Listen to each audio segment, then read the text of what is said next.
Dears, good morning. എല്ലാവർക്കും നമസ്കാരം. സച്ചിയുടെയും രേവതിയുടെയും ഇന്നത്തെ വിശേഷത്തിലേക്ക് എല്ലാ കൂട്ടുകാർക്കും സ്വാഗതം. അപ്പോൾ ആരെങ്കിലും ആദ്യമായിട്ടാണ് ഈ ഒരു ചാനൽ കാണുന്നതെങ്കിൽ നിങ്ങൾക്ക് ഇഷ്ടപ്പെട്ട് കഴിഞ്ഞാൽ ഇപ്പം തന്നെ ഒന്ന് ലൈക്ക് ചെയ്തേക്കണം കേട്ടോ. അപ്പോൾ നേരെ നമുക്ക് ആ ഒരു കഥയിലേക്ക് പോയാലോ. നമ്മുടെ വർഷയും ശ്രീകാന്തും കൂടി വിവാഹം കഴിഞ്ഞ് 2 ദിവസം ആയതേ ഉള്ളൂ. അപ്പം തന്നെ തുടങ്ങി തമ്മി തല്ലാനായിട്ട്. വർഷയാണെങ്കിൽ, ശ്രീകാന്തെ, നിൻ്റെ അച്ഛൻ അത്ര വലിയ നന്മമരമാണെങ്കിൽ എന്തുകൊണ്ടാണ് വിവാഹം കഴിഞ്ഞ് നമ്മൾ സ്വീകരിക്കാതിരുന്നത്? അതുകൊണ്ട് നീ നിൻ്റെ അച്ഛനെ അങ്ങ് വെള്ളപൂശാനൊന്നും നോക്കേണ്ട. എനിക്കും എൻ്റെ അച്ഛനും അമ്മയും ഒക്കെ പ്രിയപ്പെട്ടതായിരുന്നു. അവരെയൊക്കെ ഉപേക്ഷിച്ചിട്ടാണ് ഞാൻ നിൻ്റെ ജീവിതത്തിലേക്ക് വന്നത്. എന്തായാലും നീ അധികം അങ്ങ് സംസാരിച്ച് അങ്ങ് ഞെളിഞ്ഞു കയറണ്ട.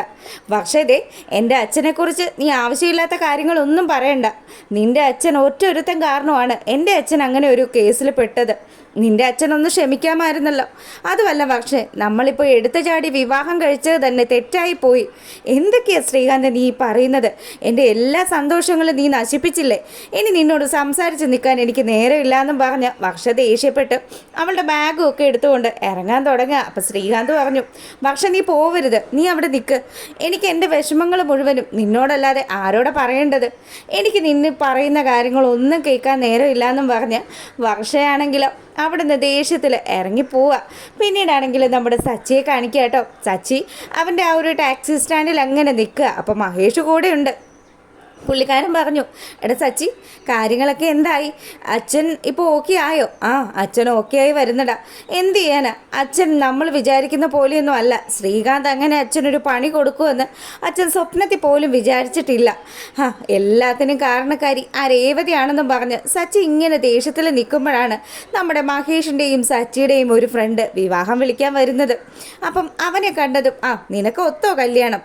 അതേടാ, ഒരുപാട് അലഞ്ഞിട്ടാണ് ഇപ്പോൾ ഈ കല്യാണം ശരിയായത്. എൻ്റെ പൊന്നു മോനെ, കല്യാണം കഴിച്ചവന് ദേ എൻ്റെ പോലത്തെ അവസ്ഥ വരും. എന്തിനാ ചുമ്മാ വെറുതെ കല്യാണമൊക്കെ കഴിച്ച് ഉള്ള സന്തോഷം നശിപ്പിക്കുന്നത്? നീ എന്തൊക്കെയാ സച്ചി പറയുന്നത്? 2 ആഴ്ച മുന്നേ നീ രേവതി നല്ല സന്തോഷത്തിലായിരുന്നല്ലോ, പിന്നെ ഇപ്പോൾ അടിച്ചു പിരിഞ്ഞോ? നമ്മൾ വിശ്വസിക്കും, പക്ഷെ അവർ നമ്മളെ പിന്നിൽ നിന്ന് ചതിക്കുമെന്നൊക്കെ സച്ചി പറഞ്ഞു. അങ്ങനെ ഇവർ വർത്തമാനം പറഞ്ഞുകൊണ്ട് നിൽക്കുമ്പോൾ ഇതൊക്കെ കേട്ട് നമ്മുടെ രേവതി അവിടെ വന്ന് നിൽക്കുക. മഹേഷ് രേവതിയെ കണ്ടതും, എടാ സച്ചി, ദാ രേവതി വന്നിട്ടുണ്ട്. രേവതിയോ? എവിടെ? അങ്ങനെ സച്ചി നോക്കുമ്പോൾ രേവതി സച്ചിയെ നോക്കി ഇങ്ങനെ നിൽക്കുകയാണ്. സച്ചിയേട്ടാന്നും വിളിച്ച് രേവതി സച്ചിയുടെ അടുത്തേക്ക് ചെല്ലുമ്പം സച്ചിക്ക് ദേഷ്യം വന്നു. സച്ചി നേരെ വണ്ടിയിൽ കയറിയിട്ട് ആ കാർ ഇങ്ങനെ സ്റ്റാർട്ട് ചെയ്തിട്ട് രേവതിയുടെ ഇടിപ്പിക്കും എന്നുള്ള അവസ്ഥയിൽ നിൽക്കുക. എടാ മഹേഷേ, ഇവളോട് ഇപ്പം തന്നെ ഇവിടുന്ന് പോയിക്കോളാൻ പറയും. ഇല്ലെങ്കിലുണ്ടല്ലോ ഈ വണ്ടി ഇടിച്ച് ഞാൻ ഇവളെ കൊല്ലും. അങ്ങനെയാണെങ്കിൽ നിങ്ങൾ വണ്ടി കൊണ്ട് വന്നോന്നും പറഞ്ഞ് രേവതി നല്ല ദേഷ്യത്തിൽ നിൽക്കുകയാണ്. സച്ചി ഒന്നും നോക്കിയില്ല, അവളുടെ പറ്റ വരെ വണ്ടി എടുത്തുകൊണ്ട് വരിക. പിന്നീടാണെങ്കിലോ നമ്മുടെ രേവതി അനങ്ങാതെ അവിടെ തന്നെ നിന്നപ്പോൾ സച്ചിയുടെ ആ ഒരു വാശിയൊക്കെ അങ്ങ് മാറി. പതുക്കെ ആ കാറിൽ നിന്ന് അങ്ങ് ഇറങ്ങിയിട്ട് രേവതിയുടെ അടുത്തേക്ക് വരികയാണ്. അപ്പോൾ രേവതിയാണെങ്കിലോ, എന്താ നിങ്ങൾ എന്നെ ഇടിച്ചു കൊല്ലാഞ്ഞത്? എടി, നിന്നെ കൊല്ലാനായിട്ട് ഇടിച്ചു കൊല്ലാനായിട്ട് എനിക്ക് താല്പര്യമില്ലാഞ്ഞിട്ടൊന്നും അല്ല. പിന്നെ എന്തിനാ വെറുതെ? എനിക്ക് നിൻ്റെ മുഖം കാണുന്നത് പോലും ഇഷ്ടമല്ല. എനിക്ക് പറയാനുള്ളതൊന്നും നിങ്ങൾക്ക് കേൾക്കണ്ടല്ലോ. ദേ രേവതി, എന്നെ ദേഷ്യം പിടിപ്പിക്കാനായിട്ട് ഇവിടെ നിൽക്കണ്ട കേട്ടോ.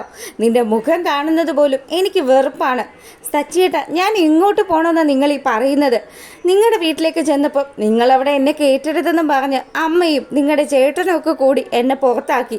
അതും കഴിഞ്ഞ് ഞാൻ എൻ്റെ വീട്ടിലേക്ക് പോയി. അവിടെ ചെന്നപ്പോഴാണെങ്കിലും ഭർത്താവിൻ്റെ വീട്ടിൽ പോയി താമസിക്കുമെന്നും പറഞ്ഞ് എൻ്റെ അമ്മയും എന്നെ അടിച്ചിറക്കി. ഇനി ഞാൻ എങ്ങോട്ടാണ് പോവേണ്ടത്? എനിക്ക് പറയാനുള്ളതൊന്നും കേൾക്കാനുള്ള മനസ്സ് പോലും നിങ്ങൾ കാണിക്കുന്നില്ലല്ലോ. എടി, നിന്നോടാ ഞാൻ പറഞ്ഞത് ഇവിടുന്ന് പോയിക്കോളാൻ. ഞാൻ എങ്ങനെ പെരുമാറുമെന്ന് പറയാൻ പറ്റില്ല എന്നും പറഞ്ഞ് സച്ചി ഒരേ കലിപ്പിൽ നിൽക്കുക. രേവതിക്ക് നല്ല ദേഷ്യം വന്നു. അവളാണെങ്കിൽ ആ കാറിനിട്ട് ഒരൊറ്റ ഇടി വെച്ച് കൊടുത്തു. എടി, നീ എൻ്റെ കാറിനിട്ട് ഇടിച്ചല്ലേ? ഇത് വാടകക്കാരല്ലേ, ഇടിക്കും, ഇനിയും ഇടിക്കും. നിങ്ങൾ എന്താ ചെയ്യാൻ പോടെയെന്ന് ചോദിക്കുക രേവതി. നീ ഇടിക്കടി, നിന്നെ ഒന്നും പറഞ്ഞിട്ട് ഒരു കാര്യവും. ഞാനേ പൊന്നുപോലെ കൊണ്ടു നടക്കുന്നതാ. വാടകക്കാരാണെങ്കിലും അതെന്നോട് എനിക്ക് അത്രയും സ്നേഹമുള്ളൊരു സംഭവമാണെന്നൊക്കെ പറഞ്ഞ് സച്ചി ഇങ്ങനെ പറയുക. അപ്പോൾ രേവതി ആണെങ്കിലും, അതെ, എനിക്ക് നിങ്ങളോട് ഒന്നും സംസാരിക്കാനില്ല. ഇനി നിങ്ങളോട് ഒന്നും പറഞ്ഞിട്ടും ഒരു കാര്യമില്ല. പക്ഷേ ഒരു ദിവസം നിങ്ങൾ എല്ലാ സത്യങ്ങളും മനസ്സിലാക്കും. അന്ന് നിങ്ങൾ എന്നെ അന്വേഷിച്ച് വരും. ആ സമയത്ത് നിങ്ങൾക്ക് എന്നെ കാണാൻ പോലും സാധിക്കില്ല. അങ്ങനെ രേവതി വലിയ ഇമോഷണലായിട്ട്, ഇനി ഇനി നിങ്ങളുടെ കൺമുന്നേ പോലും ഞാൻ വരില്ല എന്നൊക്കെ പറഞ്ഞ് ദേഷ്യപ്പെട്ട് സങ്കടത്തിൽ അവൾ അവിടുന്ന് പോവുക.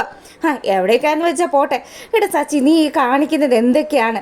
നീ കാണിക്കുന്നത് മുഴുവനും തെറ്റാണ് കേട്ടോ എന്നൊക്കെ പറഞ്ഞ മഹേഷും കൂട്ടുകാരന്മാരും ഒക്കെ നമ്മുടെ സച്ചിയെ ശാസിക്കുന്നുണ്ടെങ്കിലും സച്ചി അവരൊന്നും പറയുന്നത് കേൾക്കുന്നേ ഇല്ല.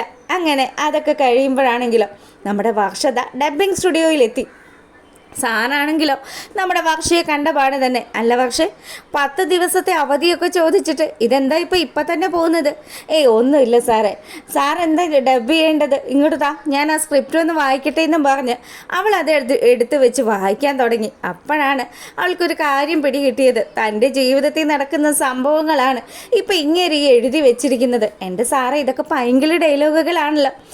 പണ്ട് കാലത്ത് ആരോ എഴുതി വെച്ചിരിക്കുന്ന ഒരു സ്ക്രിപ്റ്റ്. സാറേ, ഇതൊക്കെ എങ്ങനെയാണ് സാറ് ഡബ് ചെയ്യുന്നത്?